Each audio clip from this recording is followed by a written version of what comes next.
record now. All right, let's get it popping. All right, let's do this.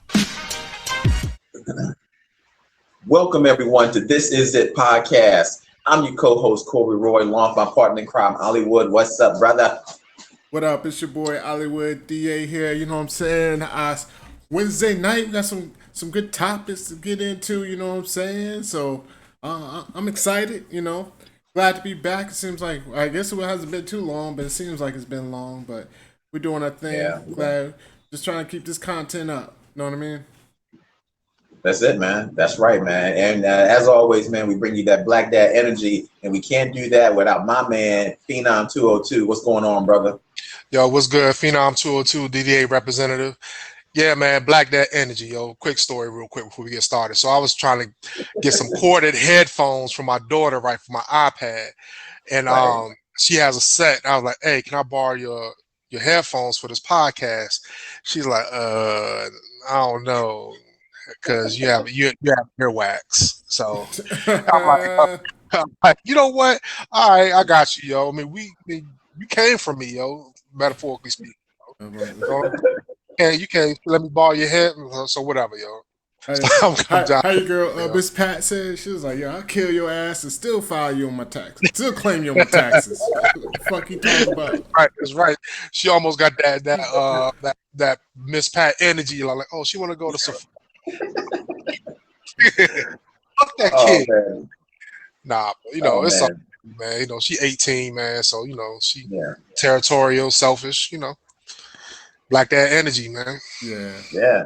And look, man, thanks everyone for tuning in. If you're tuning in, listening to us on This Is It podcast, you can find us on all streaming platforms, Anchor, Spotify, Google, and check us out on YouTube, man, at This Is It podcast. Go to us. We got a lot of content up. Like, subscribe, leave some comments. We want to hear from you, man, out there in the community, let you know our thoughts. And before we even get to the episode, I'm just going ahead and get it started, man. We're talking about this Kanye West and Drake beef and a couple of other things too, but that's definitely going to be our hot topic on today. But before we get started, man, we got a couple of comments I want to hit up to see what people are saying. Well, it's good, gentlemen. I'm only going to be here for a little bit. I got a client I got to paint real quick, but I came to see what you guys are doing. James Zombie, that's what's up, man. Always a pleasure, man. Mm-hmm. Hell yeah. Well, hey, James, for the time you have with us, man, chime in on the subject, man. Definitely want to hear what you got to say. What did he say? He said he was about to go paint? Yeah. All right. Thanks, James. What kind of paint, yo? Is he painting houses or murals and shit? You know what I'm saying? Yeah. Autistic zombie. Yeah. There you go, yo. That's what's up. All right, we got another comment, man. Hold on real quick. There we go. Oh, maybe not. All right, here we go. Oh my God, there's a Kanye and Drake beef going on. Oh yeah. Who did it? Yes it is. So let's go ahead and get into it, man. It's a nice segue. So as I said earlier, Kanye West and Drake are beefing. They at it again, man. And this time, Drake and Kanye West have had a long-term feud, and it's reaching new heights. I mean, they're going after each other on the interwebs. Currently, as of right now, they're going after each other on Instagram. This is crazy, man. So I'm just going to kick it off to Phenom 202 real quick to get your thoughts, man. What are your whole thoughts about this Kanye West and Drake beef, yo? I mean, you know what? When I first heard it, I thought, Kanye being super petty by giving up his address and all that shit and adding him and all that.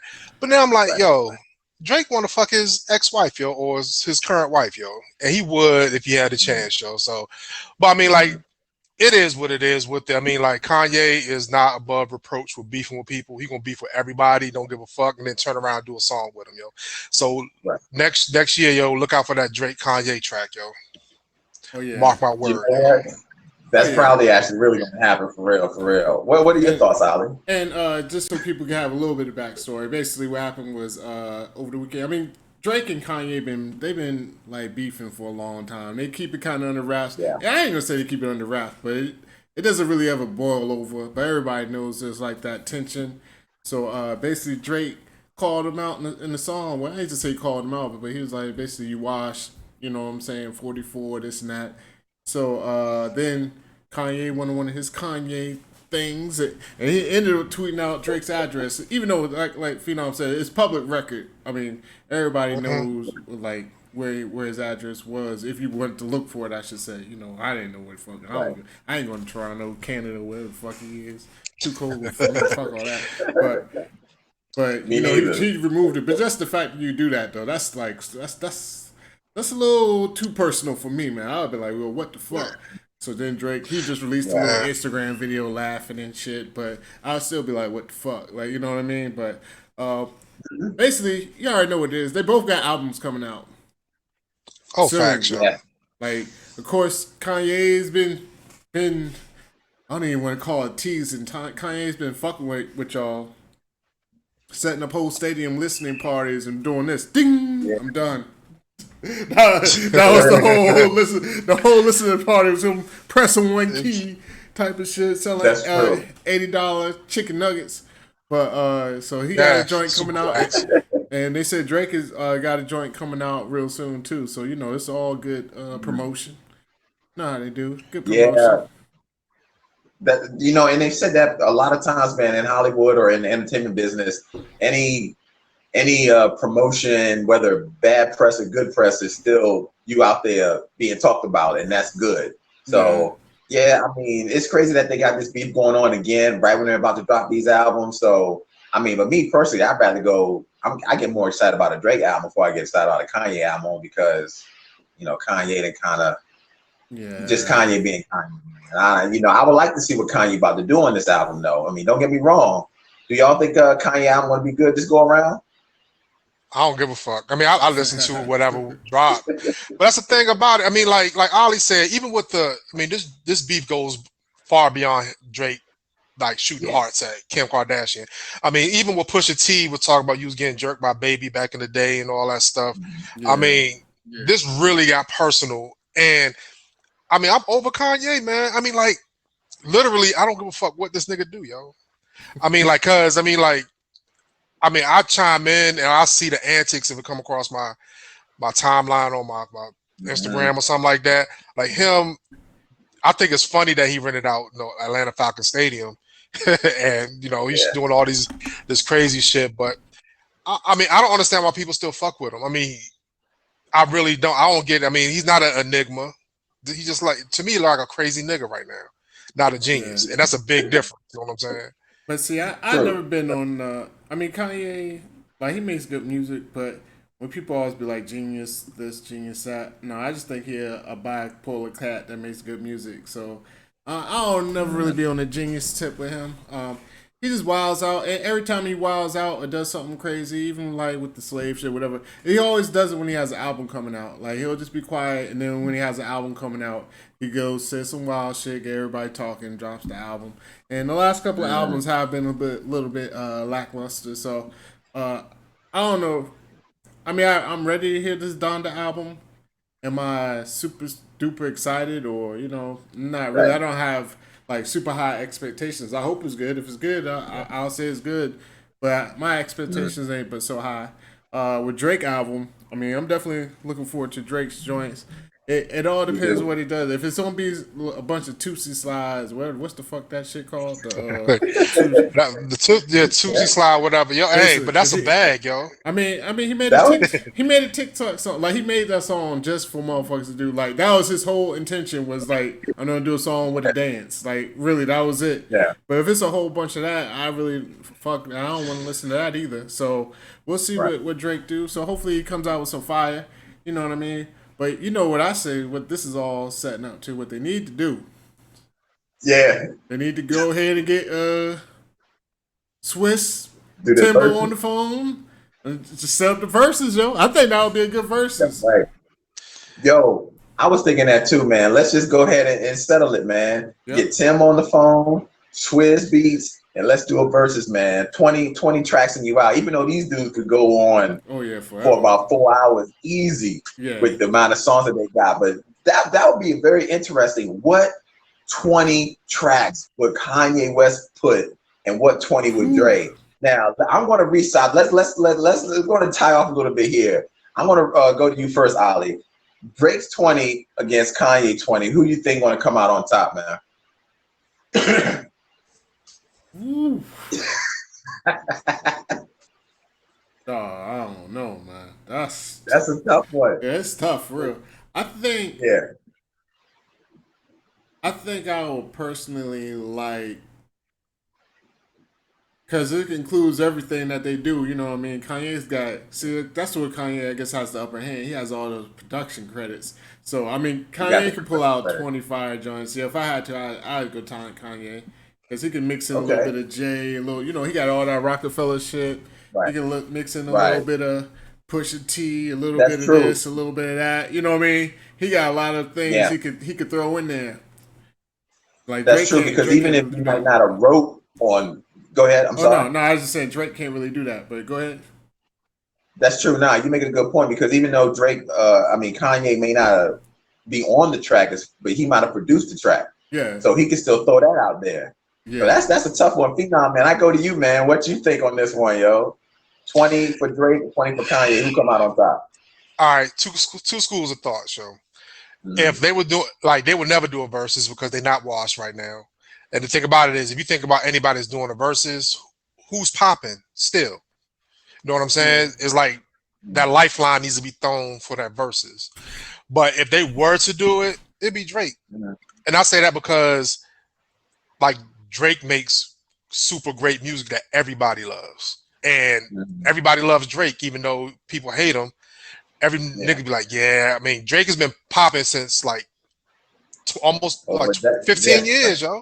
So yeah, I mean, over like a he got decade. a super catalog. He got some hot verses, you know. I And I mean, he don't want to hear does. like Drake can't write or he got a ghostwriter or whatever. Kanye got a ghostwriter. Like Yeah, Mm, like Sci High, Ron Fest, Consequence, all them niggas wrote for Kanye. And yeah, I ain't talking about like I mm, mean, he wrote whole verses. Like Jesus Walks was Ron Fest. yeah, And that was Kanye's one of Kanye's biggest songs. You know what I'm saying? wow. But production wise, you know, he got good production. I mean, I fuck with the old Kanye heavy up Mm, until My Twisted Dark Fantasy. But Drake, man, I mean, like Drake is that nigga, yo. I mean, like, and I ain't afraid to admit it, yo. When Drake come on, I like listening to Drake, yo. I mean, like, he made one of the best diss songs in the history of diss songs, and that he and did. top 10 diss song ever, yo. yeah, And if you Yeah. say, is this your tour, your girl's tour? You know what I'm saying? And the thing about it, that shit was super personal. And he's like, Mm, yo, you getting bodied by a singing nigga, yo. And he know he ain't that tough, yo. But but like, and that's the thing, like, he he ain't make Malik great. Meek, so it don't matter, yo. And I gotta disagree with you some at one point though. When you was like Drake made music for everybody, Kanye make music for fucking everybody. Kanye is Well, no, Kanye. Like I Kanye will say this about was Kanye like he though. was like one of the I big love not Kanye. was he is one Kanye of the don't talk biggest about stars. shoot. He is. I mean, like, I'm not taking that away, but like, and if people are they're checking for Drake more than Kanye now. If Drake dropped the album tomorrow, it get a billion uh, streams. But the reason why I I can't. like Kanye, though, Kanye was like one of the only rappers that rapped about not killing niggas, yo. All his music has been about whatever, but it never been about drugs and mm, killing niggas. And he did that shit well. You know what I'm saying? okay. So, you know, I it is yeah, what it I is, can't yo. again. We don't agree to disagree because you said people ain't checking for Kanye like that. That nigga sold out a stadium for a listening party. He was selling $100 Yo, corn man. dogs. You know what I'm saying? I just There's don't. like you want Man, some I think ketchup that's with more. that? That's an extra 20. Like this motherfucker Kanye. Yo, people Right. checking for Kanye. Whether you hate him or you like him, Kanye is just like one of them people. Oh yeah, no, my bad. You I check for him to misspoke. lose, They you are check for checking him to for him. win. Yo, everybody, and then my bad, Corey. I'm gonna finish this and I'll let you. You gotta jump in here. Nah, go ahead, man. But I'm ready to jump in. Go and the ahead, other finish. Go thing ahead, finish. with these verses, yo, where I've been seeing like people winning, losing, this and that. Because even though the last verses, very controversial, I had Dipset, but it was more just about the songs. Like the actual Yeah. Right. verses, though. Of course, the Locks Mm, won. I mean, the Locks had like the performance and that. I was just going like which songs, you know what I mean? So Correct. Me in the too. right. verses, it's more than just the songs. And Kanye performing, dog. He don't have some shit. This nigga's don't float from the rafters or some shit. He don't be out there on a cross like Jesus. You know what I'm saying? Kanye is just don't stand on stage and rap his song. It's gonna be Right. Right. something spectacular out of nowhere. Mm. Okay. I agree with y'all, man. I think it's gonna be one of the toughest verses I've ever seen. it's going to remind me of Rocky, where Rocky is fighting Apollo, right? In Rocky 2, where it gets down 15 rounds and it comes down to the last 10 seconds, and it just so happened that someone is going to beat out the count by 1 second, and I think it's going to be great. It's going to be all the way up until the end, but I think Drake is going to take it at the end. And the reason why I say I think Drake is going to take it at the end, because Drake knows how to get both sides. And what I mean by that is what you guys prefer when it comes to music. You guys like somebody that can give the tracks and make people dance, but Drake can also switch it and give you that hot ass verse when it's just bars and it's just the music and him. It ain't no hook. And you know Drake can go on for a minute on just some bars, and Kanye can't quite do that. And I think that's going to be the thing that's going to put Drake over the edge. And Kanye going to come up with the glitz and glamour. He's going to hide to have songs, but I think eventually that's going to get kind of played out near the end where Drake comes and spit that fire. But you got to admit, both of these guys got songs for days. Yeah. But let me jump in real quick, Corey, because you said something. But it also, I mean, and Ollie said something too. It depends on the crowd too, because let's keep it a buck. Kanye ain't put out no new music in a long time, and even if he put out new music, it ain't had time to marinate like Drake. You know what I'm saying? Like I've seen like Drake at a concert too, and he packs that shit in like that. Just think if he dropped, depending on the crowd, if he dropped his verse off Hannah Montana, even though people don't fuck with the Migos. Or I'm sorry, Versace. If he dropped his verse off Versace, crowd will go crazy. Like Drake's catalog is in his recency will overpower Kanye because really, I mean, what's the last radio song Kanye had? But what's the last album? It don't but matter, I mean, he can go back, but Drake can match him back then and now. Look, he can do that, and you know what? Kanye's just gonna throw on like some blueprint. You know what I'm saying? First the Fat Boys break up. Everybody got something to say. Like, you know what I mean? It don't even matter if it's his bars because he produced it. Like, he can do that. And then the Drake going some grimy shit, Kanye just throwing some beans. Like, the truth every time I step in the booth. Like, you know, it's like he got something to match everything Drake can do. And I mean, it'll be tough. I mean, like, I love it. I mean, that's all wheelhouse. But I'm just saying that Kanye is he has shit to. Everything that Drake can do, even if he can't do it, he's produced for somebody who can. Like he has a track that can match that shit. That's all. Yeah, no, I'm talking about, but that's what I'm saying. Like, what recent stuff? I mean, Drake can play like shit from he can match Kanye, but Kanye may got the beats. Of course, he got the production. His production, he's one of the best producers ever. But I'm talking about how, like, I mean, like, you go really YouTube a Drake concert. Them motherfuckers go crazy. I mean, like, we old. You know what I'm saying? And, you know, we don't listen. I mean, Kanye moving too, but I'm talking about. Kanye sell out arenas too. Like, why y'all keep saying this shit? Like, Kanye ain't selling people out, like selling out. But I think it's just because it's Kanye and his crazy antics, and it's Drake and his music. It's a big difference. You gotta give me that. No, I ain't gonna give you that. I don't know if it's going to be an overwhelming difference on like winning. I think it's going to be just, and I see you can definitely see this is polarizing because Ali is clearly Kanye, you're clearly Drake, and I'm like kind of in the middle, giving it a little edge to Drake. I mean, they both pack out arenas, they both got hits. You got to admit, Drake's catalog still fire since day one of his first track. But this is the verses though. It don't matter if Drake got a hot song right now, yo. Don't nobody tune in to verses for that, yo. People tune in for Drake got for like, the greatest hits. Drake got like he was the artist of the decade. You know what I'm saying? He was, but guess what? Kanye produced for everybody that's in that top 10 probably. Like that's what a verses isn't just you rapping, yo. That's why Jadakiss can spit a Puff verse. Because he wrote it, you know what I'm saying? Like, Kanye has everything he needs to win, yo. Yeah, do you think Kanye... We definitely going to disagree on that, yo.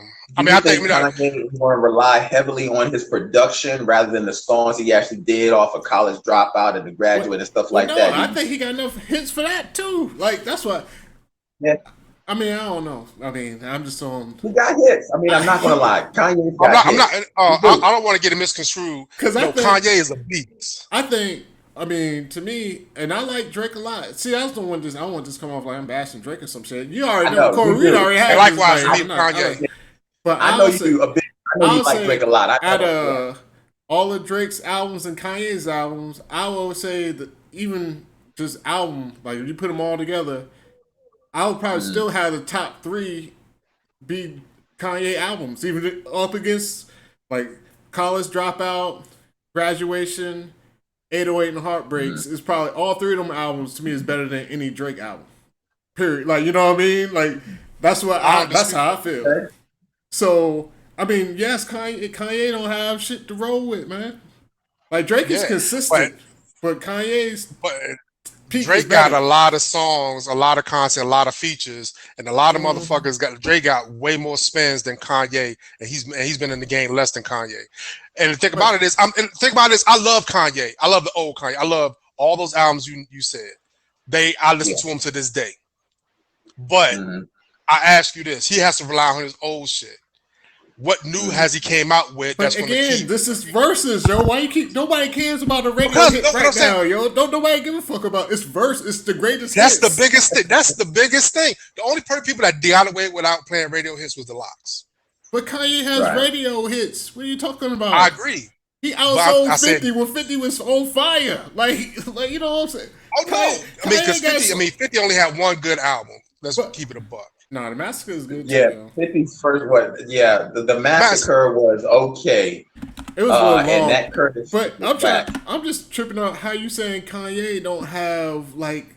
I'm not saying that. I'm saying Drake hits. is that nigga when it comes. No, I'm not saying that. Kanye was the nigga in the 2000s, in the early 10s.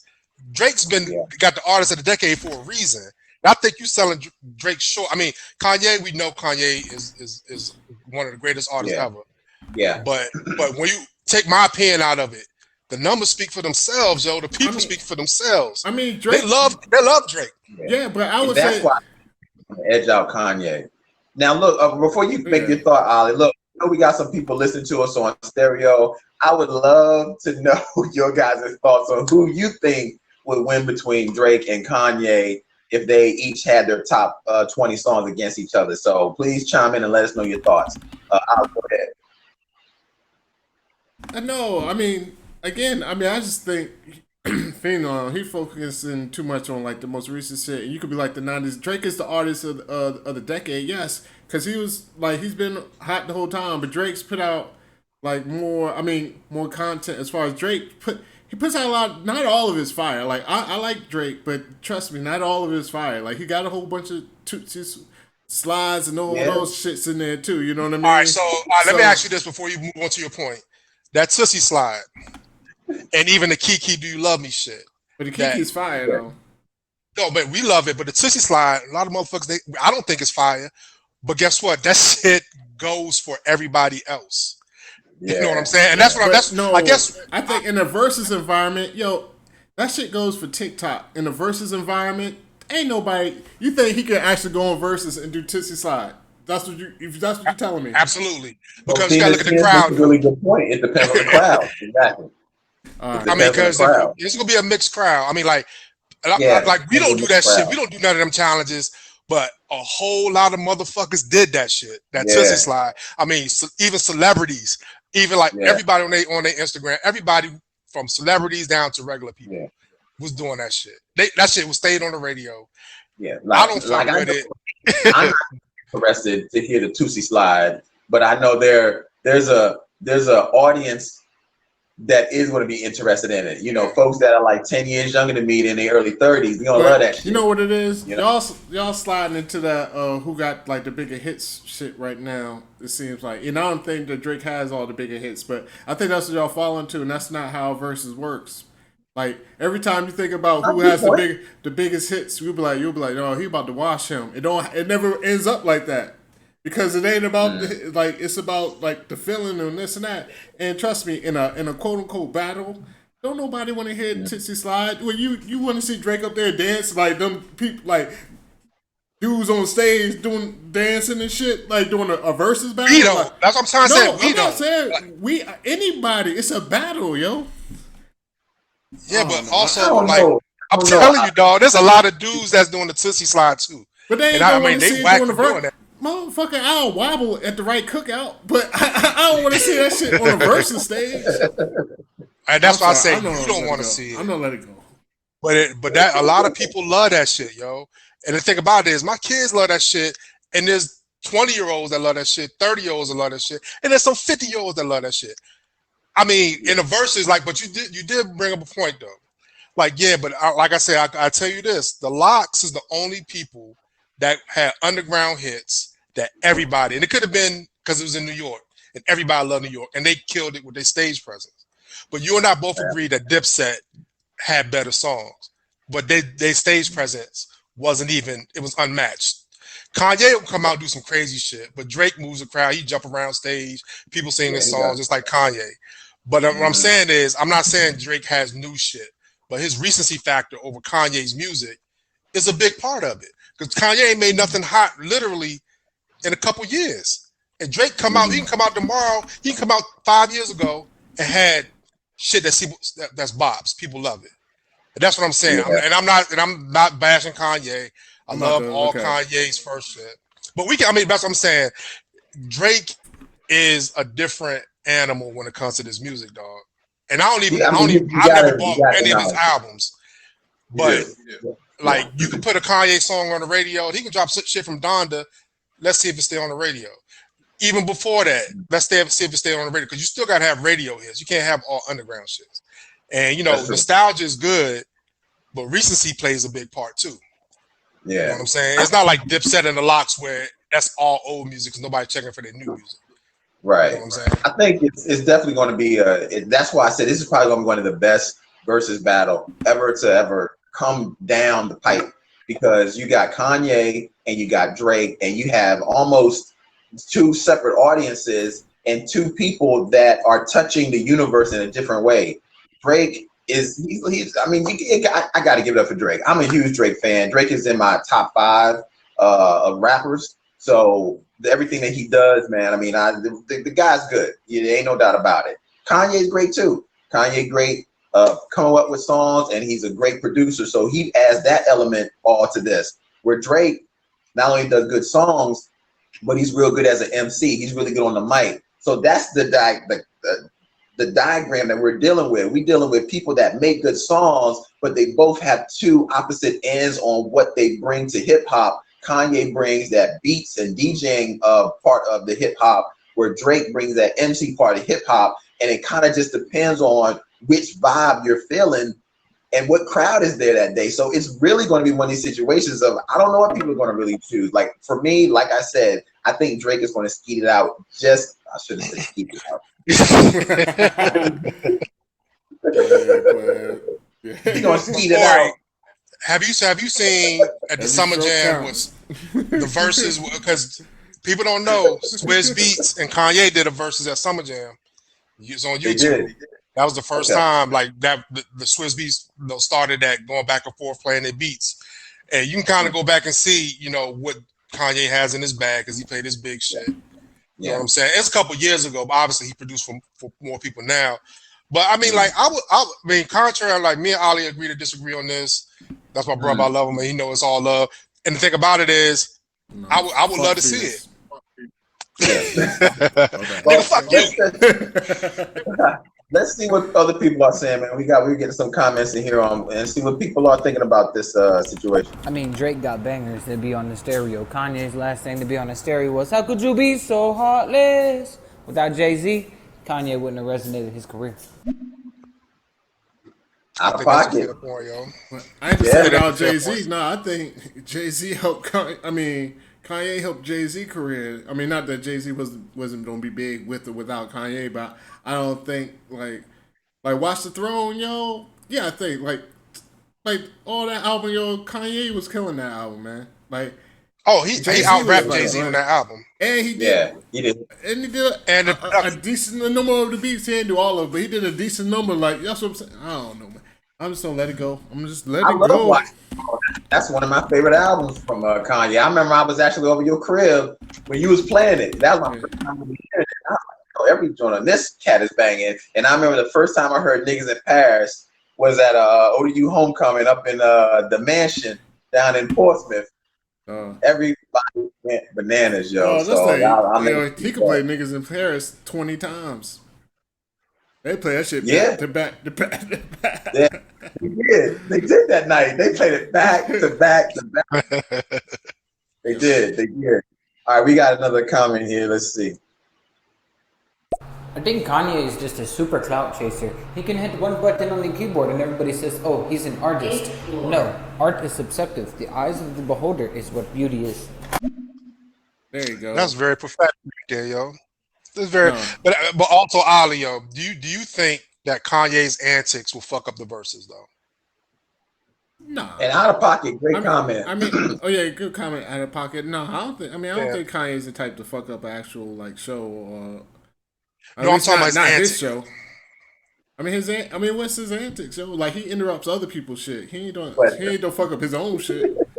You think he won't ramble? You think he won't talk crazy? And Oh, then, you mean like that? Like yeah, just he him won't do rambling. Now I will say like him talking in between songs. Yeah, now that could be a problem. What about They it? just 40 have to- minutes. Yeah. they'll just have to be like, yo, we might have to cut your mic. Like you only get this amount of time. Then it's like cut your mic. I will give you that. Like him talking, that would be. He's gonna fuck it up. Yeah. But I think with me, I mean, I guess I'm kind of biased towards Kanye because I'm tired of his shit. Like I'm not saying like he gives a fuck about what I think. I'm not giving him any money, but at the same time, I'm like, oh, I don't give a, like you do so much shit. It's like Dr. Dre.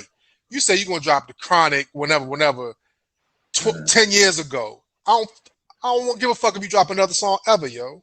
You know what I'm saying? Yeah. I'm over it. You know, you had us waiting, and now he got people. I think people gravitate towards him because they want to see what Kanye does because he's crazy. You know what I'm saying? They want to see what's going to come out. So he's playing that shit to the fullest. And even with this Drake beef, Drake is like smashing basketball moms and living his life, yo. You know what I'm saying? So cutting hearts in his head and getting that bag. You know what I'm saying? And that's the thing about Drake. Drake, I mean, a lot of niggas hate on Drake, but I think I believe Drake is corny, like I said, as a person, but his music is great. And you know, I love it.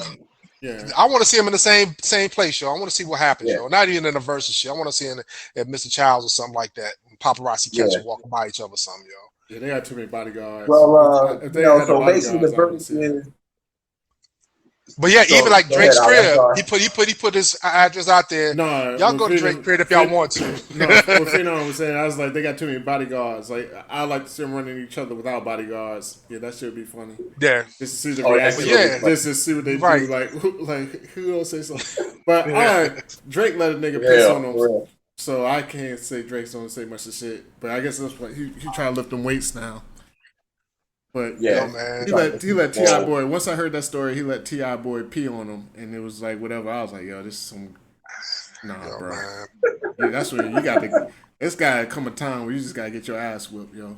I don't care who. Yeah, I mean, I can't fight. But I can't fight, yo. Nigga, I don't care how thug he is. You pee on me, man. It's a we got to go. Yeah, that's true. I catch that nigga slipping, yo. I'm like, all right, that nigga peed on him. I'm gonna make him think he forgot, yo. Yeah. Go upside that motherfucker head, yo, with a bat or something, yo, when that nigga ain't looking. So that sums it up, man. Did anybody else have anything they want to say about this? So Ali, you giving it to Kanye. Phoenix is giving it to Drake. Me, I'm giving a tad bit to Drake in the 15th round with 1 second left. Anything else you guys want to say about the subject before we move on to the next subject? No. I mean, either way, it'll be close. I do say that. I'm with you there. It's gonna be close either way. So. Close. Yeah, it definitely is. All right, man. So the next subject is, everybody doesn't know, it is Nirvana. So look, everybody knows about Nirvana. They had the smash hit that came out in the 90s, Smell Like Teen Spirit. So Nirvana dropped the album, and they had a baby on the cover of an album. So this is what's going on. Their Nirvana baby is now suing the band for allegedly child pornography. She's all grown up now. Her name is it's a he. It's a he. Oh, I'm sorry. He's grown up now. His name is Spencer Eldon. And he was the baby actually on the cover of Nirvana's Nevermind album cover. So he's suing them for child pornography. Now, the late, great Kurt Cobain can't speak about this, but hey, we can. So look, I'm going to pass this to my man, Ali. What are your thoughts about this whole situation, man? About this baby all grown up now wanting to sue Nirvana about this craziness. What are your thoughts? When I heard it, I was like, "What the hell? Like, this is wild, man! Like how you don't come back after all this time, and then hit him with the sexual exploitation, pornography type shit. Like that's how you know he just trying to. He was thinking of anything. It was like, yo, how can I get some money? Because I guess he was upset too because he never got any money after this. They only got his parents got paid. Like I think I don't even know if the story I heard was right. But either way, I think it was like either the photographer's kid or a friend of the photographer's. Like they was doing a photo shoot. It was like a friend was there and they was like, "Oh, do that or whatever." But they only got paid $200. So now, I mean, you can be like, "Damn," but I mean, they ain't do shit but throw a baby in the pool and somebody took the picture. Like, like how much money are you supposed to get for that shit? But yeah, this is crazy. He's saying he's trying to get 100. He's suing like 75 different people, and each person he's trying to get 150,000 from. I was like, yo, this is crazy. Guess that money must be good. Major crazy. And as you can see the photos right there, man, Nirvana. So Phenom, man, what are your thoughts about this, man? Tell me, what are you thinking about this whole craziness here? When I saw this shit, I was like, you know what? All right, so I read an interview he did, and he said that he's having a hard time getting girls because when they find out that he ain't got any money from being a Nirvana baby, they dump him. So and then people in the comments was like, "Nigga, don't nobody know you? I mean, nobody would know you was the Nirvana baby unless you said you was unless you bring it up. Like who would like it's a fucking baby? Yeah, who would know unless he tells Nobody would know. Nobody know. Just like does anybody know who? Okay.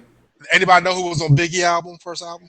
Nah. Yeah, I thought it was Biggie. Exactly. So I mean, like, it's your parents' job to get that bag when you're young, yo.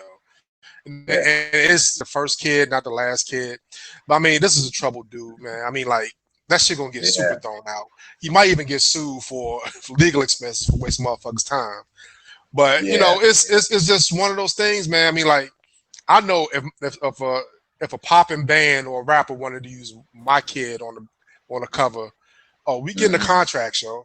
And it might get thrown out. They be like, nah, we don't want to use a kid now, but you know, you can get a bag out. You can get a pretty bag out of it, yo. You know what I'm saying? You gotta get something out of it, man. I mean, $200 seemed like some underhand deal. But this is their first album too, though. It ain't like this was before, like when they blew up. Correct. Yeah, you know what I'm saying. So it ain't like they knew what was going on, whatever, yo. Like only because they were signed to a label. That's the only reason they got $200. Because anybody who's ever worked around photographers and this and that, all them models and shit, all your friends that say I'm modeling, all these girls, I'm modeling, yeah, whatever. No, bro, all this shit's just for trade. Photographers need pictures. That's it. They need some pictures for their portfolio. Photographer needs pictures for his portfolio. If I can't talk portfolio, like 99% of these quote unquote models, nobody's getting paid. Like they're just trading off. Like you give me the picture, give me some pictures, I take some pictures. You know what I mean? So right, yeah, that's true. That's true. Or the photographers want payment in a different way.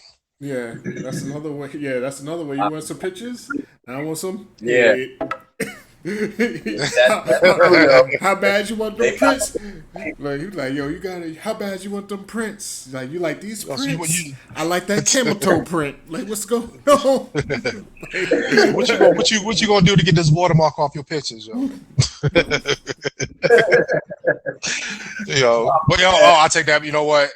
I believe I support Me Too, yo. I know I joke about this, but that's how it was back in the day. And even all these stories coming out, you know what I'm saying? It's crazy, yo. Yeah. You know what I'm saying? Yeah, that is funny, yo. I kid, but it's definitely a serious situation. Yo. That is funny, yo. Fucking for watermarks. Check it out real quick. All right. Oh, come on. There we go. He either has, hello everybody, great show.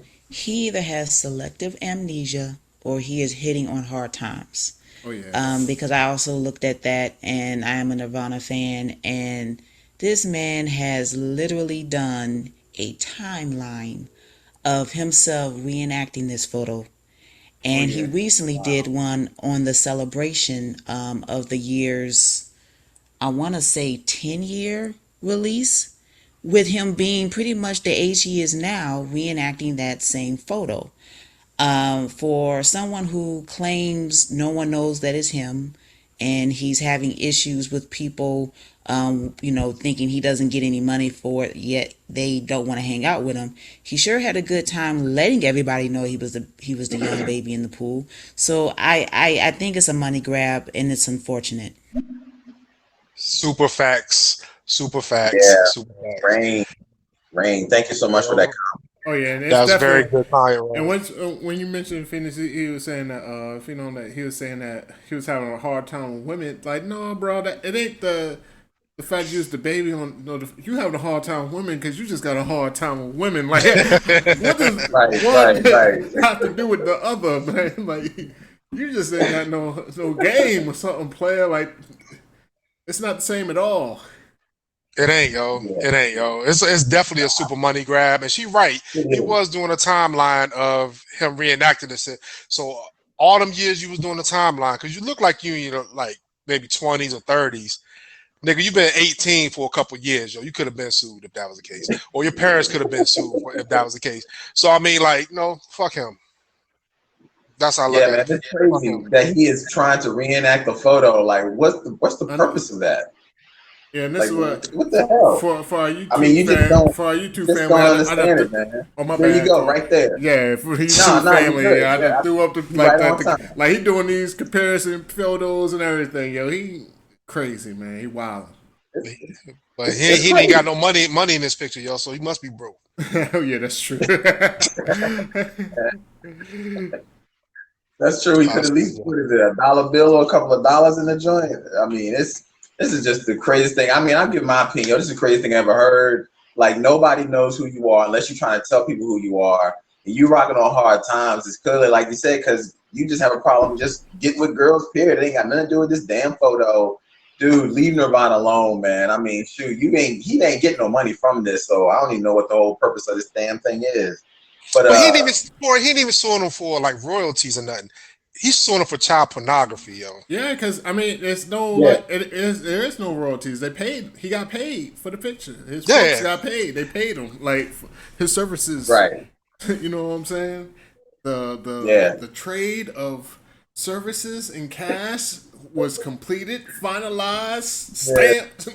You know what I'm saying? And that's all it was. So now, he's just reaching for straws, man. But Nirvana, they was fire though, man. That's why.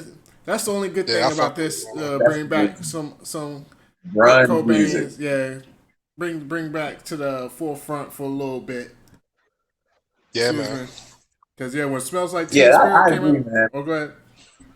No, go ahead. I mean, because I was going to say, like, I remember when I first heard "Smells Like Teen Spirit." I was in the 9th grade. And I was actually in the bed. My legs were broke, so I couldn't change the channel. and I wanted to change the channel. That rock and roll started to come on, and Smells Like Teen Spirit was the video. I'll never forget. I'm in the bed. I can't change the channel, and all you do is just hear the beginning of the song. Down. And I'm like, damn it! I'm ready to change the channel. I can't change it, and this lit a fire under me, man. That song was so infectious. I didn't know what the hell he was saying for 4 minutes. My head started. Yo, and the video was fire too, yo. They was in like amazing. Yeah. That's what I'm saying, yo. Like I fucks with Nirvana. I mean, like I fuck with Dave Grohl too. Like he was in Nirvana and Foo Fighters show. Yeah, he's in the Foo Fighters now, man. That's right. You know what I'm saying? So I mean, like he getting two bags from 2 different groups, yo. Yeah, big groups. That's true. It makes you wonder. Hell yeah. The Foo Fighters, if Kurt Cobain didn't pass away, because he was he's the bass guy in Nirvana. We would have never got the Foo Fighters. Yeah, that never happened. Yeah, that would never happen. Because they won't. Yeah, the Foo Fighters got kids. Because I watched the Foo Fighters in college, man, and them dudes killed it, yo. Yeah, I love the Foo Fighters too, yo. They good dudes too, man. They out here fighting the cause for us, man. So I fuck with them. Man. Oh yeah. So did y'all like Smell Like Teen Spirit and try to deny that shit? And some of your boys just come around. Like I would have No, never told God. Really? everybody like he Yeah. was, yo. Cause I think even like the thug niggas used to fuck with it a little bit. I mean, they weren't just like going out buying Nevada CDs, but like shit came on because everybody knew that joint. Hello, I love Speedo, I know. I don't know the fuck. I just know he just rhymed a lot of old words at the end. I was like, all right, let's go. If you actually pull up the words, it makes no sense. It really doesn't. It's None of them really. do. But yo, that's the glory of Kurt Cobain. He can make nothing sound like something, yo. So you got to give it up, man. Yeah, but even sure. though I'm gonna do a little segue, Kurt Cobain can make nothing sound like something, but Aaliyah can make everything sound so good. So we're going from one extreme to the next. We're going from rock and roll to R&B, but look, it's all music. Our girl right here, man. It's in virtual service for everybody. Right now, it's the 20th anniversary of the passing of Aaliyah. So we're going to talk about that here on the program. Golly, man, it's been 20 years, and I really feel like it's been yesterday. So if everybody doesn't know, Aaliyah was an artist that came out in the 1990s. She first came out with her album, Aging Number to Number. Then she came out with her second album, One in a Million. This is when she hooked up with Timberland, the likes of Timberland and Missy, and her career skyrocketed through the moon. She's been in movies such as, oh my God, Romeo Must Die. Yeah, she was a joint with the I really X. don't like that. That's why I can't remember the movie, but Romeo Must Die and Queen of the Damned. So Romeo Must Die, I really did not like that movie, but she was really good. Aaliyah was definitely one of the people that you saw that you knew something big was in the works and something was going to happen. But unfortunately, she did a video, Rock the Boat, and when she was leaving, unfortunately, their plane went down shortly after taking off in the I don't know where they were, in the Bahamas or somewhere. So let's just go around the horn, man. You know, I want to start off with Ali, man. This is Leah's 20th anniversary. What are your thoughts about all this? Oh no, it's definitely RP to Rest in Paradise, the girl Aaliyah. I mean, she was on her way up. I mean, she was already up, but I definitely think she was about to be like a super duper star. You know, she had like hits, and like you said, she was doing movies. You didn't like Romeo Must Die. Fuck with Romeo Must Die because it's got my boy in there. I can't think his name. You know what I'm saying? The Asian cat that be fucking people up. And, you know, Jet Li. Jet Li and Kanye got a hot line. Versus, then Romeo Must Die, but I ain't gonna say that. But I mean, not to go back to Drake and Kanye, but Kanye got a couple of fly lines out there. But for real, the focus should be on Aaliyah. I mean, honestly, like I said, I think she was gonna be in the Matrix. See, that was gonna blow up. She was gonna be in the Matrix when she died. They replaced her with I think Jada Pinkett. Jada Pinkett, she's supposed to be Trinity. Yeah. So, not Trinity. Trinity's like the main white girl. She was going to be. But whoever Jada Pinkett, I don't remember her name. She had a big enough role.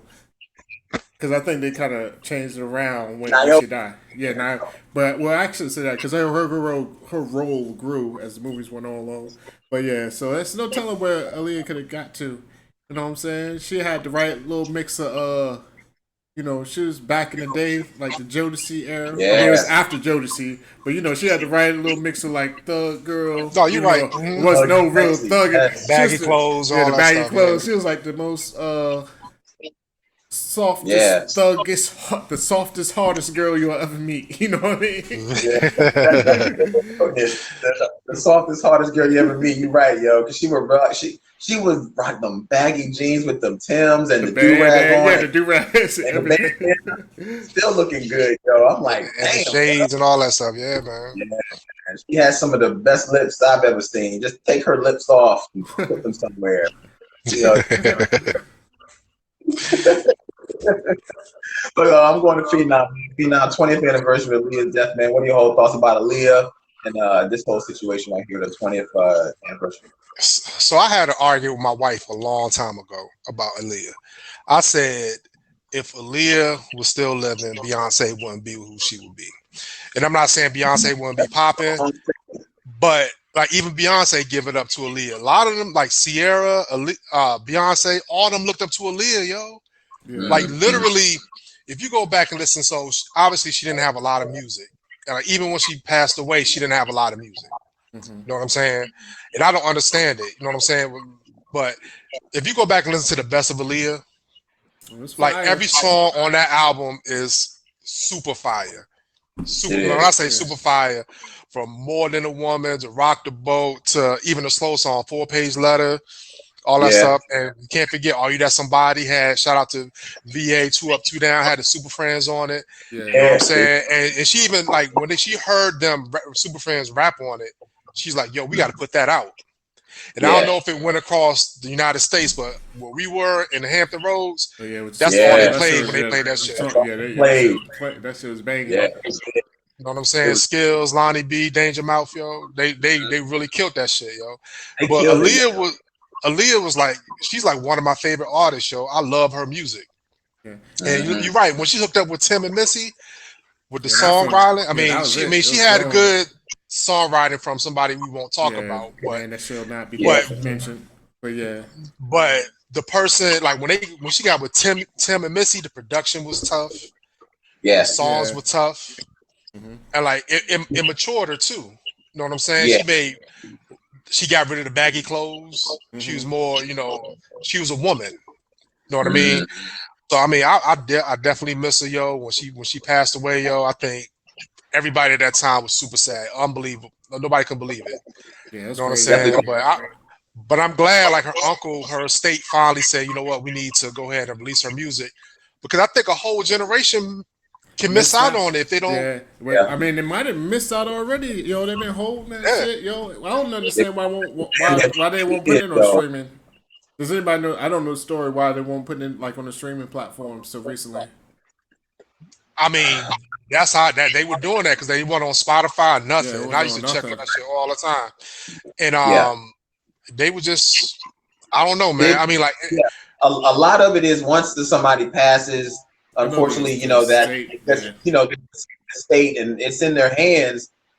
It really has no logic, rhyme, or reason on why they decide they don't want to do it, other than they just don't want to do it for some ignorant reason. And whatever the family's reason was in the beginning, I can understand. They probably maybe didn't want to hear her music on the radio because it's probably hard for them to deal with.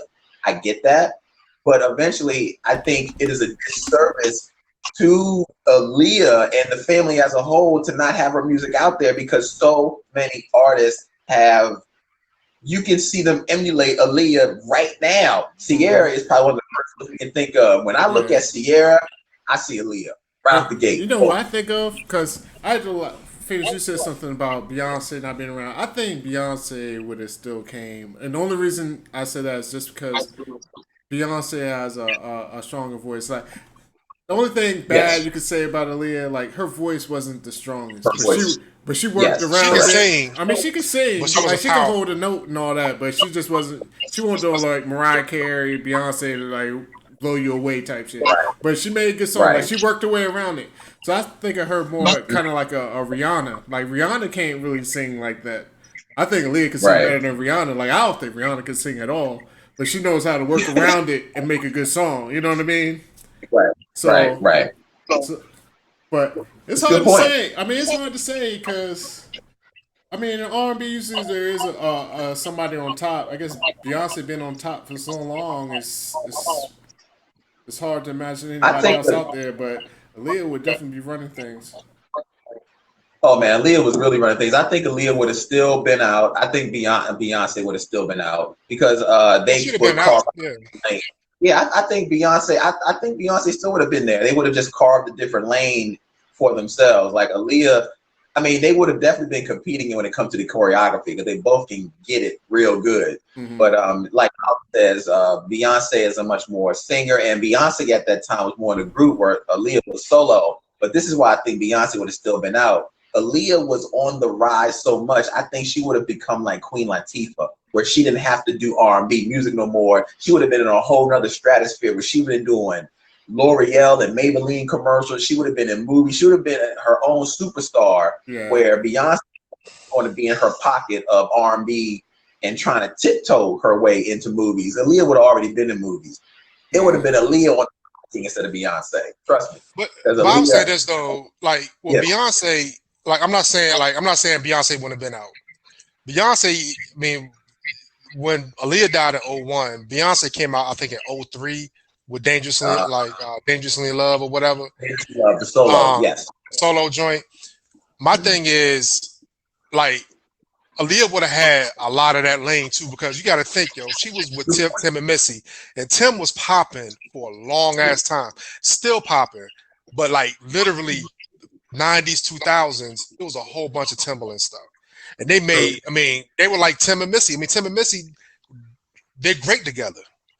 Mm-hmm. Tim and Aaliyah, they great together. Tim and Genuine, they had a good roster of music that would have kept going. You know what I'm saying? I'm not saying Beyonce. I don't think Beyonce would have been what we see her now. I think she'd have still been great, but I don't think she would have had. I mean, Beyonce, who compete with Beyonce back then? Like literally, who could compete with Beyonce? I mean, Rihanna tried, but it ain't nobody like Beyonce. And I don't know if Aaliyah would have put a dent into it. I mean, that's revisionist history, but I think she would have had something to say. It's amazing to know how many good songs Aaliyah had in such a short amount of time. And I think that's why we look at it, man. And I don't know why the family won't put the songs out, because there are some bangers that people need to hear. Well, they out now. Say that out? No, I was saying they out now. They out now? Okay. Yeah, there's released them like recent. They was just like, what, in the past week or so? Like the past 2 weeks? Maybe only been a week. Oh. A week. I mean, okay, well, that's still way too late. These songs should have been out 15 years ago. Yeah. I mean, we all know that, yeah. But that's one of the main issues with the Aaliyah movie. Because remember, they did the Aaliyah movie, I think, on Lifetime, and they couldn't use any of the damn music on the movie. Nope. Nope. It was crazy. So it's like, why did you do the movie? You didn't use the music. Yeah, if anything, it's just hurting. I mean, she's passed already, but it's almost like it's hurting her legacy. Like, because now. That's what I yeah, I mean, like, you know what I'm saying? It's a whole, like, with that gap, it's a gap now. Like, I mean, you just got us, the old heads that remember, like, the other cast. I mean, younger people in a certain age frame, they don't know shit about it, yo. So it's just a gap now. So I hate to say, like, she might be, I didn't say gone, but she's kind of gone. Yeah. Like, if it wasn't for this anniversary, like, for the anniversary, you know, it's just on pop up around anniversaries, but beyond that, it's not going to be like, oh, Aaliyah was one of the greatest. Right. And that's the thing about it, too, man. Her state did control the narrative, yo. You know what I'm saying? Because, you know, only thing we hear about Aaliyah is a negative situation she was in. I think her music, especially her latest music from, like when she got with Tim and Missy, we didn't even hear it on the radio. You know what I'm saying? Yeah. And I'm like this. I look at it this way. Everybody loses people in their life. Family members and all that stuff. There's something, I mean, I understand your family grieves differently, but they was making it seem like nobody else was grieving Aaliyah. They were the only ones grieving Aaliyah. When you're a celebrity, you know, they touch a lot of people. And, you know, but at the same time, people be like, yo, I understand you miss her, but that's your loss. You know what I'm saying? I mean, music lost an icon, but, you know, her death is important, but it wasn't more important than her music. And that's coming from a selfish fan who wants to hear her music, who put her music, put us in a great place, make us dance, make us sing, all that stuff. You know what I'm saying? I don't want to pirate her music. You know what I'm saying? I don't want to have to go other places to find her music when I can't stream it. And the streaming is the shit right now.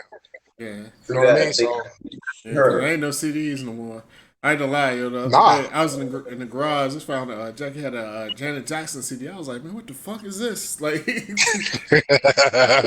I had a whole I mean, of course, all of us had CDs. So let's think about where did all them CDs go? Them CDs gone in the wind, yo. All that. Man, you need to go to like them old stores, man. You can get CDs from old stores. I got See, I don't have a CD.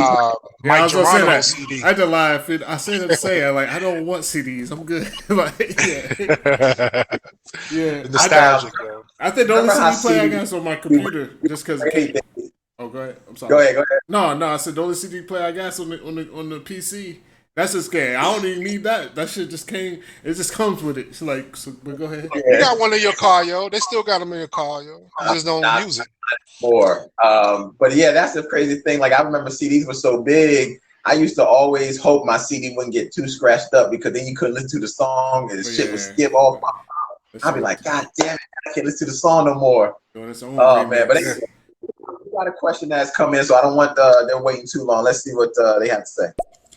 I think there can be almost a documentary on how her estate has been handled. But to briefly, from what I can gather, Aaliyah had some control of her publishings before she passed that transitioned to her estate, but it was not enough. And her uncle has the majority control.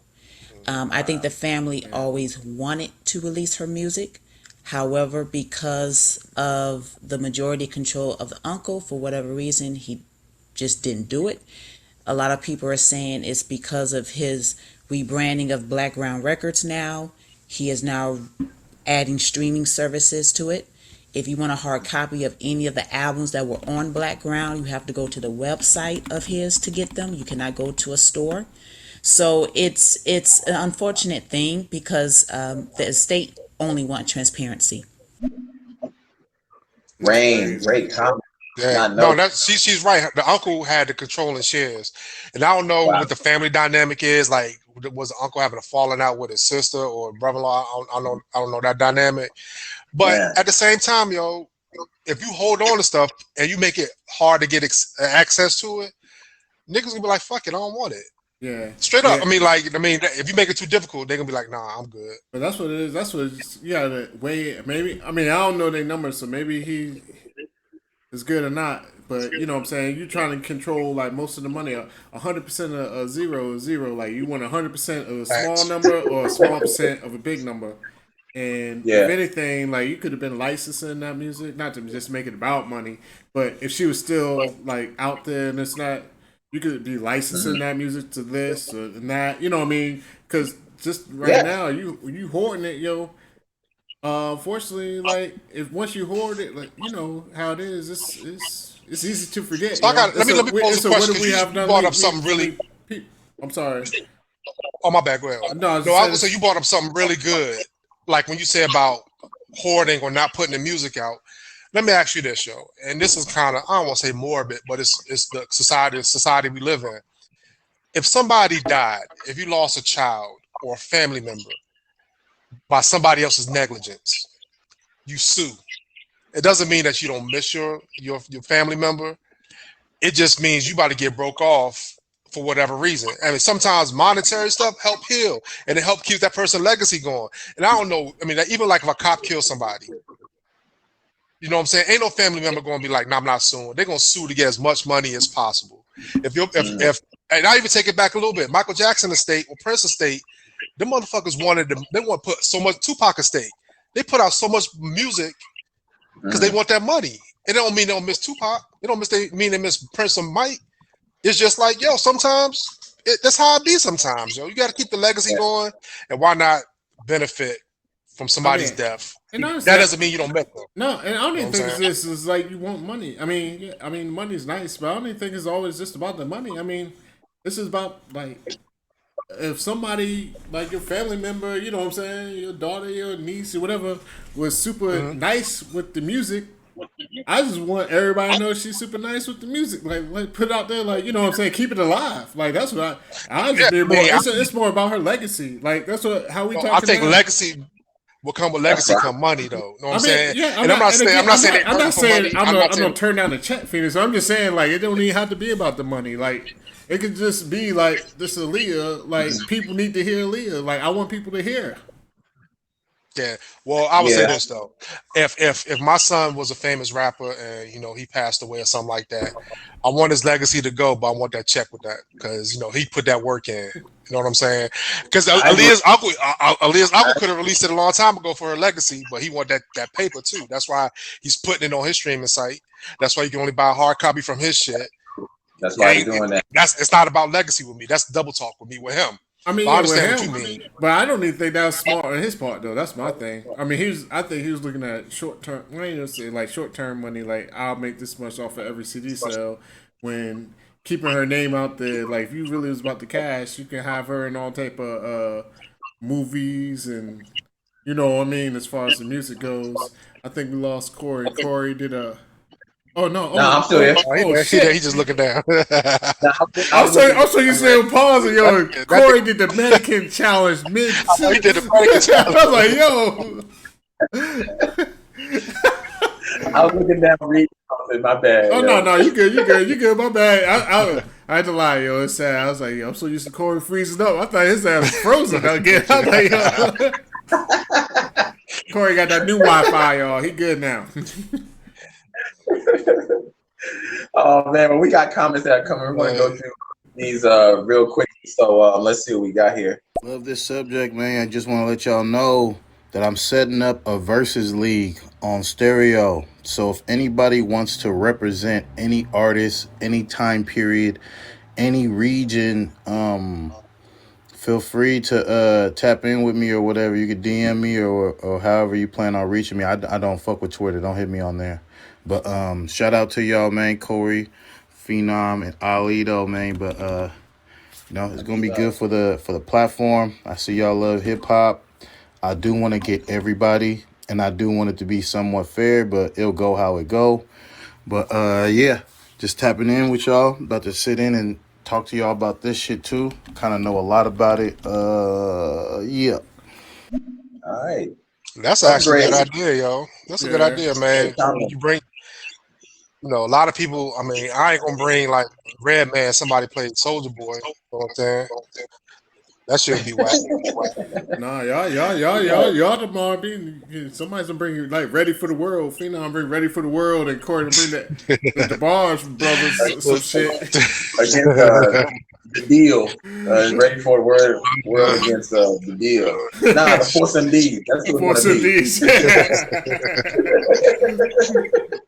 All right, we got another comment here. Oh, hold on, sorry. But I guess that's like a whole nother discussion about when a entertainer or artist dies, do you respect their wishes? I know like recently Anderson .Paak put a long testimony on his arm basically saying, please do not release any music of mine after I die. Wow. Now, will his family honor that? Prince spoke many a times that he had no interest in his music ever being released.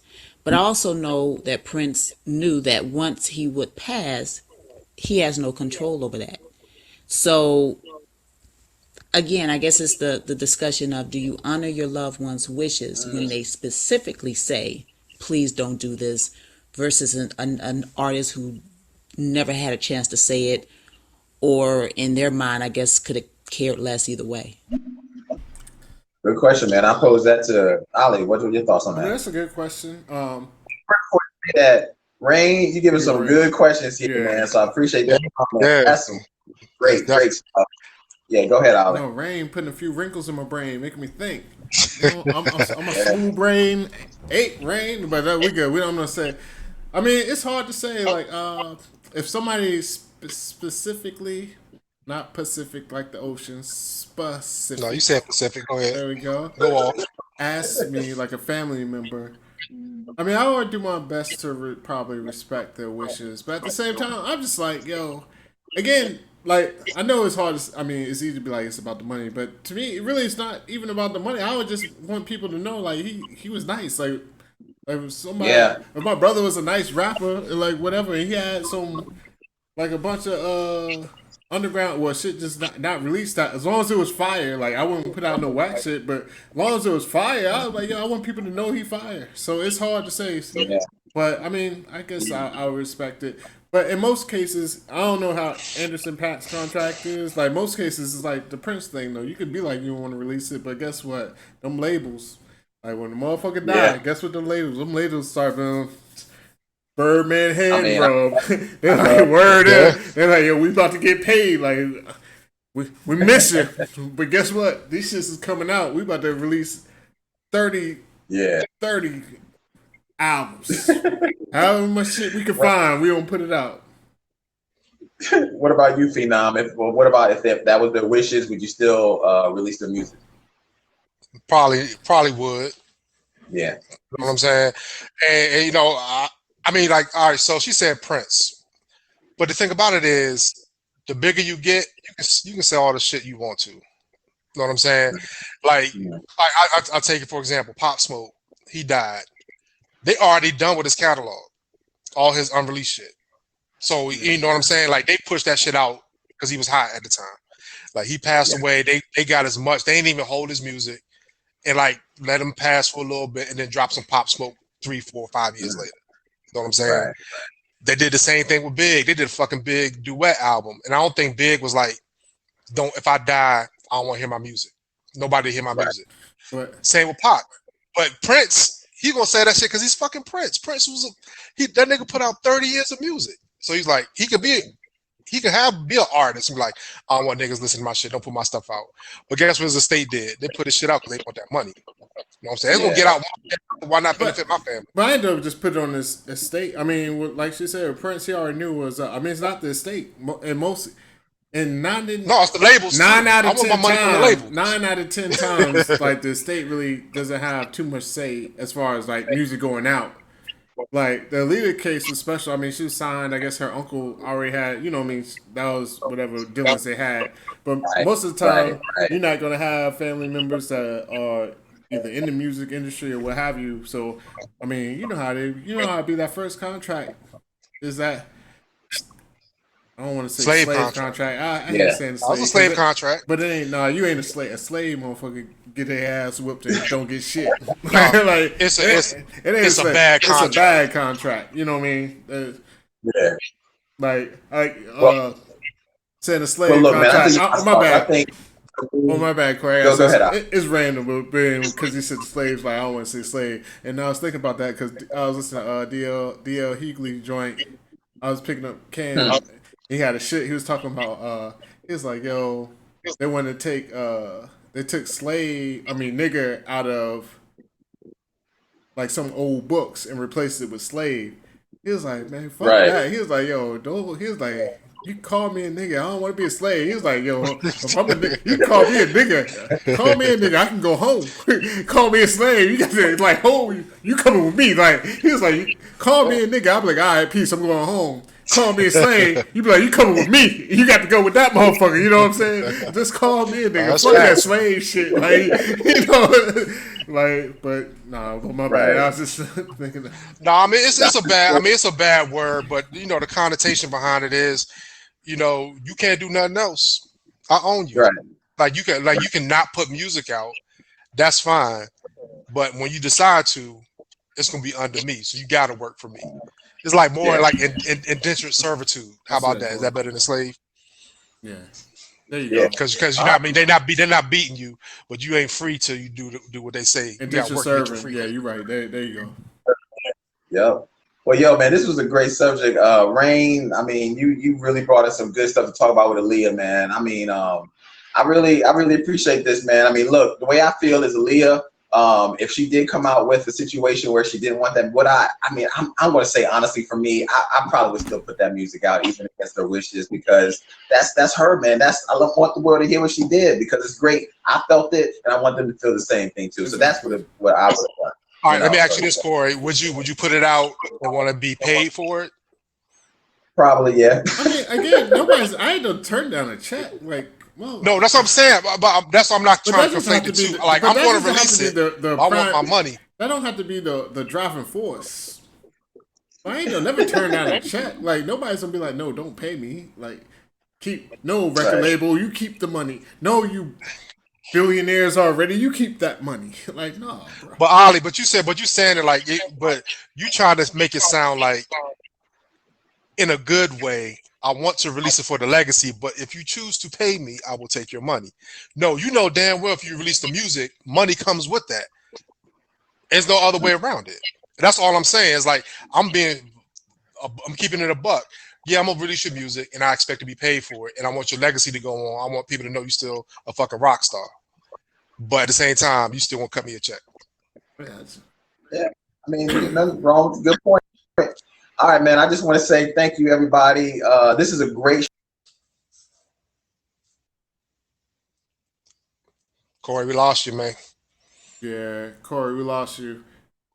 but Corey's joint might have went dead. I don't know if you saw the message, Phenom. That's a you brought it back. You ain't look at your phone, man. He put the message out, man. He was like his joint was about to die, yeah. But we don't wrap it up, yo, Corey. We don't wrap it up. Hold on. I do want to play one last comment though, because I think this is going to kind of shed some light on the Aaliyah shit. Because I'm reading it. Let me. Oh damn, we got switched around because I did some other shit. Oop. I'm stay muted. No, go ahead. You just go ahead and do. Yep, you right about that. And Aaliyah uncle, he's working on an artist right now. Look just like Aaliyah. He's doing this so he could get some press runs. So when his artist comes out, I guess he gets some momentum and he profits off it. But it's not a legacy thing, you know? He's doing it straight for like come up reasons. When he could have did it for the culture and he would have been had streaming money out the gym, you know? Right. But I don't know. It is what it is. Unmute yourself, It's a cold situation.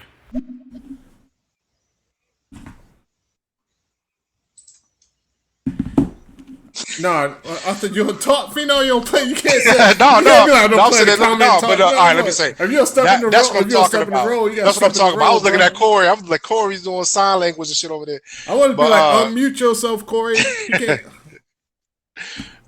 But all right, so what he said, yo, that's why I don't fuck with him. Yeah, I'm here now. Can y'all hear me now? Yes. Okay, my bad. And people ain't feeling him. And then, I mean, he came out with a statement and all that shit, but they won't feel what he got to say. He could have been released for the culture, yo. Everybody would have loved Aaliyah. She missed out on a whole generation, and he could have got money and still put out an artist or whatever he wanted to do. But I don't think it was in good faith. Oh no, that's my only. No. Basically, Corey, the last comment was saying that the uncle, he's just coming out now, you know what I'm saying? Because he's about to drop another artist that looks like Aaliyah and this and that. And I mean, obviously, he was about the money. That's why he ain't, was trying to share it from the beginning. So, my thoughts and his thoughts aren't aligned.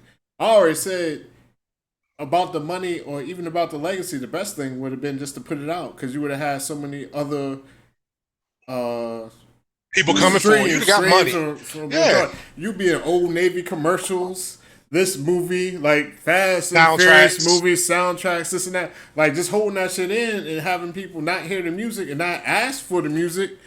You hurting yourself more than anything. Yeah, you might be like, well, if I sell this many CDs, I'll get this much money versus this many streams. But that's just looking short-sighted. You're not thinking about just, you know what I'm saying, having her music out there to the world. You know what I'm saying, for lack of a better word, putting the buzz and this and that. It'll be so many. I have so many Aaliyah T-shirts and this and that. I mean, it's already a whole lot of them out there, but you could be doing other things, and without having that music out there to back up your thoughts. Maybe he approached somebody and be like, "Yo, we put you in this," but they'll be like, "Well, how many streams? How many streams you got?" Oh, I don't have streams. I just have people come to my website to buy the album. Come on, man. Nobody's. That's just old school. That's not how it's gonna work. So, Corey, what say you? Well, I just come in here. But no, you're good, yo. I know you're. But you back, yo. We hear you. Yeah, I'm back. Y'all hold down, man. That's what's up. Did you hear what he said though? He's like, Aaliyah's uncle is acting in good faith, not acting in good faith. I mean, he clearly is trying to get money. Yo, Corey, you doubled up for some reason, though. He sounds straight on me. Oh, my joint's doubled up. Well, maybe it's just me. Go ahead and talk. Okay. What about now? No, you good. I hear you. Phenom said you clear. Yeah. Okay. So I think he's definitely trying to get the money, but I think somewhere along the line, man, he let that become more of the issue than just what it was about. I really think he should have put that money out there and let the people love the music the way we love Aaliyah. I think he did it for the love of money for too long. And that's the problem. So I'm not saying he didn't go for the paper. He definitely did, and he let that overrun. You know, but me, look, why not go for both? You know, fuck it. But I bet he'd have been a more beloved character in the Aaliyah story, yo, versus a money hungry uncle who wouldn't let her live, yo. Art live forever, man. We still listen to shit from the 60s. You know what I'm saying? I don't listen to the 50s music, but I know the 50s music. But when I think back to music, listening to legacy music, man, we know about the Temptations, we know about all that shit, Earth, like Wind, and Fire. Frankie Yeah, I Lyman and mean, all that stuff. Know what I'm saying? It's yeah, we know just about. music is forever, yo. Fuck, we even know about Beethoven. We know we hear some certain piano melodies. We know that shit from the That's why. 1600s. Know what I'm saying? Yep, So, exactly. You gotta let that stuff live on, man. Beethoven, Mozart, all that shit. Like one of my favorite classical music pieces, and I'm digging in the weeds a little bit, but it's Fur Elise, I think it's what it's called, from Mozart. I love that piano version. I think it's a great. But Beethoven's got some hits too. yeah, But yeah, man, you gotta love that shit. Gotta love that yeah. shit. Yeah. I ain't Anyway, gonna lie. anybody got anything else? Go ahead, I Al. don't know Beethoven hits. Ali, I you know. on I know mute, they yo. play. No, they play a Yeah, lot you of on them mute, in oh. We all got technical difficulties today. No, I was trying to figure out why I got the double. I realized why I got the double. I didn't realize you had jumped back on stereo. I thought you was only in Zoom, and that's why I was getting a double top on my joint because I was having both. But Yeah. no, I was gonna say as far as Mozart, I don't know about none. I mean, all the Mozart music I found out later, like it was all like the Looney Tunes shit. So he got some fire because that's all I know. That's facts. Looney Tunes is fire. Yeah. Play some shit. Like, Yeah. We used to watch Looney Tunes. Oh, that's some fire soundtrack. But that's the best shit though. When he be scrubbing the dude's head and shit with the he be playing the piano with his toes all the way down the keys. Yeah, all that type shit. Bugs Bunny crack his fingers, Bunny. like Yeah, start playing chopsticks. That's the best shit. That's facts, yo. If they say that's what it is, that's what it is. Yeah. I love that, yo. Yeah, y'all. I'm gonna have to go back and watch Looney Tunes because just thinking about that's the classic of just music. Even when it's not even. Go ahead. Oh, man, keep talking, Corey. Man, don't stop your. All right. Let me tell you, man. But yeah, even when I just gotta go back and watch that because I remember certain scenes in that when Bugs Bunny is messing with the opera singer, and he's behind the piano and he's trying to make the opera singer sing at certain notes. Then he makes him sing at turning blue and shit. Yeah, he's turning blue till he passes. Yeah. So it's little things like that, man, that I really enjoy, man. But this was a great topic, man. Yeah, a lot of people brought us some good shit. Now, what I was gonna say though is it's crazy because I was watching Looney Tunes yesterday because they got all them shits on HBO Max and Cam be watching like Looney. He watches all the Looney. He watches like the Tweety. They do. The Tweety Bird. It's the one with the old lady and Tweety Bird and Sylvester like going around doing like mysteries and shit. It's like old school. Like he watched all that shit. Like he be watching like Tom and Jerry and shit on there. I'm like, yeah, you like this? Because it's funny because he like some old. This shit's too old for you to be liking. I shouldn't be let you watch it, but I'll let you watch it anyway because I'm a bad parent. But then at the same time, he'll fucking turn on some Tom and Jerry, just be mesmerized. We watch that shit, like, yeah, this shit good. And I had to lie, and I say that, and I'll be on the couch just watching it with him. I'm like, I love the Looney Tunes, yo, but it goes to this too. You couldn't watch the Looney Tunes because it never came on TV anymore. It was a period where you had to actually buy like the Boomerang service is what it was on Boomerang or something like that. Yeah. You had to subscribe to it. You still have to subscribe to it through HBO Max or whatever. But that shit don't play on TV no more. Yeah. Oh, yeah. You know what I'm saying? It doesn't. It used to play all the time. Yeah, that's what that's the thing. They're gonna because they're gonna play off of us, yo. They know we used to watch it when we was little. They know our parents used to watch it. So that nostalgia, we had to pay for that nostalgia, yo. Yeah, and isn't it crazy that they actually started saying that they thought the Looney Tunes was too violent at one time because they were racist. It is violent. Well, we don't get to see the racist ones. No, it is. They don't play the racist ones no more. I hated them joints. The one with the Tom and Jerry. You see the black lady with the slippers walking through. The man type. I had to lie. I can't be like I hated them because I was like, whatever. It is what it is. It's funny. Yeah. And she used to get the broom and try to beat the cat out the house. Yeah, they had a few like little sly racist shits out there. But I mean, but there was some. I don't want to say obtuse racist shit too. Yo. I don't want to be like it was some blackface. It was some blackface in that shit though. Yeah. Back in the day, yes. Yeah, back in the day. Now, the early Looney Tunes, like with Daffy Duck, the early Looney Tunes. But the ones by the time we got to be able to watch cartoons in like the mid '80s. They really had revamped it by then. Yeah, because then it was more of a Saturday morning cartoon show. So it's like all the ones that were stereotyped, they cut out. Yeah. But it's or they put a disclaimer on it. They be like this, like right before the cartoon said this has racial undertones in it. Yeah. Viewing discretion is advised. But it's crazy how you was like they put up there for nostalgia, yo. And I didn't even look for that. Like I had no what's the word, desire to go find. Let me see what the fuck. It's on HBO Max. You just keep scrolling to see what the content like is. Whatever is doing this, but no, Cam just he just started watching that shit, yo. But I guess his profile, it's probably because his profile's for kids, so he just started watching that shit, and he was like, oh, he just decided he liked that shit and just keep watching it. So Cam would go. It's good. It's good cartoon. I mean, even to this day. Yeah. I mean, you got to admit, it was a cartoon that was made back in the 50s and 60s, and even in the 70s. And whoever was writing this, Mel LeBlanc does a fabulous job voicing all the characters. Yep. I mean, he's got to be one of the best voiceover actors in the world. But the writing of this, the animation is, you can't top it. And even to this day. The only one okay. Yeah, it is Looney Tunes, because I was looking for him. I can't even talk. Foghorn Leghorn. Like, Cam ain't came across one of them joints yet, because that's what I wanted, him and the little Chicken Hawk kid, whatever. Chicken Hawk. He ain't came across Foghorn Leghorn yet. Foghorn, I can't talk Foghorn Leghorn. Yeah, that's something we know. Say, boy. Yeah. What you doing there, boy? That shit was funny. I can't even front. Damn, yo, that was from started in 1946. Yep. Yes. Have mercy, yo. 1946. Watching that shit. It's been around a long time. Yeah, Mel Blanc, I think, is the person that voiced a lot of the characters. I mean, he was doing them all. Yeah. I mean, Bugs Bunny, Porky Pig, Daffy Duck. It's amazing. This guy was phenomenal voicing those characters. Yeah.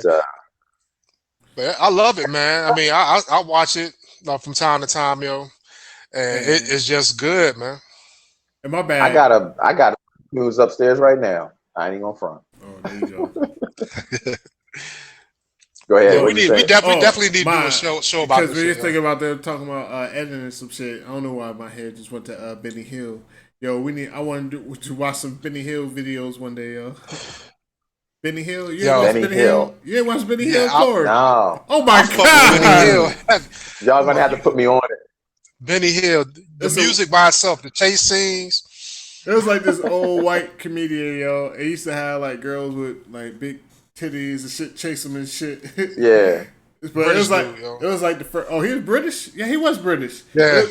It was like it was like the first soft porn without it being porn. Like it wasn't no fucking. I've seen this, but it was just like the old like when you was a kid, you'd be like, oh shit, Benny Hill's about to come over. Like, yeah, I mean, like, and the thing about it, Corey, is his soundtrack. He can do that shit now, yo. That that's what I was like. It was crazy. Fucking me too to death, yo. That shit wouldn't even be out, yo. But that's the thing. Like, you hear the Benny Hill music, you know exactly where it comes from. You know he chases after some chick. That's how it always was, yo. You know what I'm saying? Or he'll be doing some hijinks where he'll hide somewhere and somebody chasing him like the cops or some shit. Like, you know what I'm saying? But Benny Hill used to come on that late night. I'm sorry, I don't want to watch Benny Hill. You're right. I don't want that. What am I thinking? No, we ain't watching that. That shit don't need to be out, yo. I don't even know if that shit on TV anymore. I don't even know. Nah, that shit definitely on TV. That's the one thing. That shit ain't no streaming services or nothing. It was like, yo, we good here. Nah, yo. Wow, they play fucking Mr. Bean before they play Benny Hill, yo. Yeah. Real. Oh, man. Well, this has been a great show, guys, man. This is really good, man. Has anybody got anything else they want to hit on, man, before we exit the show? No, that's it. Yo, we got some upcoming shit, you know what I mean? We got some stuff we need to discuss, yo. Whether it be some Spider-Man, What If is out, season 1. I was about to say season 3, but season 1, episode 3, 4. What is it? Correct. 3. It's 3. 3? Mm-hmm. We'll have to get on that. So let everybody know, like, we are definitely going to be doing some upcoming shows. We're going to be doing an upcoming show on the new Spider-Man trail that just dropped, No Way Home. That thing is huge right now out on the interweb, so you're going to definitely hear our content about that. What If episode 3. If you go to our YouTube channel right now, we're currently doing episode 1 and 2.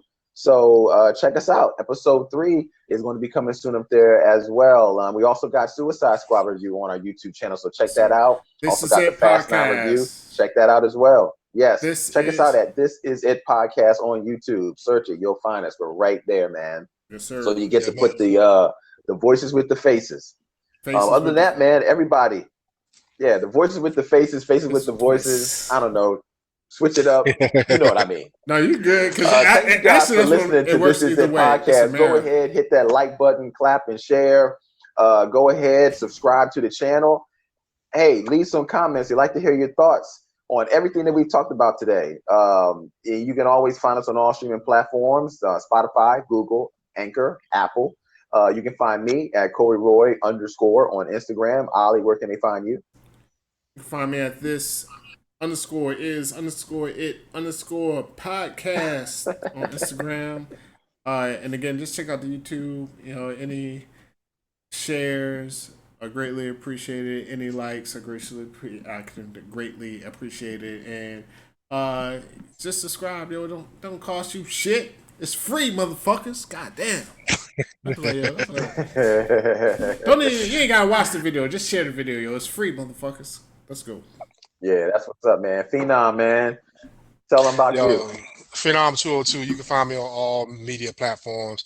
Yo, quick disclosure, yo. I reposted my first thing on Instagram today, yo. I had to Google that shit. I ain't never repost shit ever.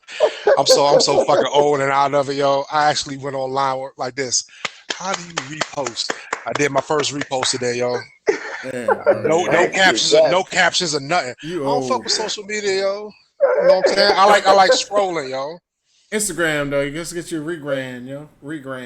That's what I did. That's what I got. I had to figure out how to do it.